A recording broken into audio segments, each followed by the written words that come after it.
চলে আসলাম বাংলাদেশের রাজধানী শহর ঢাকাতে। আমাদের এই যে পিছন দিকে যে ট্রেনটা দেখতে পাচ্ছি, এটা হচ্ছে রাজশাহী ধূমকেতু ট্রেন, যেটা রাতে 11টা 20 মিনিটে ছেড়েছিল, আর এখন এই মুহূর্তে বাসছে ঠিক 5টা 20 মিনিট, অর্থাৎ একেবারে কাঁটায় কাঁটায় 6 ঘন্টার মধ্যে এই ট্রেনটি আমাদেরকে ঢাকাতে এসে নামিয়ে দিল।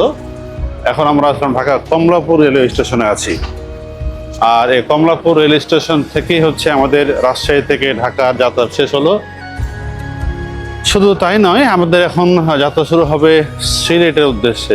সিলেটে ট্রেন ছাড়বে 6টা 30 মিনিটে, অর্থাৎ এখন থেকে প্রায় 1 ঘন্টা সময় আছে। এই 1 ঘন্টার সময়ের মধ্যে আমরা হচ্ছে ঢাকা প্ল্যাটফর্মে অর্থাৎ কমলাপুর প্ল্যাটফর্মে এসে, কমলাপুর রেল স্টেশনে এসে আমরা যেটা করবো সেটা একটু ফ্রেশ হবে। একটু এখানে হচ্ছে টয়লেট আছে, ভালো টয়লেট না থাকলেও মোটামুটি শ্রেণীর একটু হবে, চলবে। ওখানে হচ্ছে আমরা একটু ফ্রেশ হব, তারপরে আমরা হচ্ছে কিছুক্ষণ বসে থাকার পরে আবার হচ্ছে 6:30টার সময় যখন ট্রেনটা ছাড়বে তখন সেই ট্রেনে উঠবো। ততক্ষণ পর্যন্ত আমরা একটু প্ল্যাটফর্মে স্টেশনে ঘোরাঘুরি করি।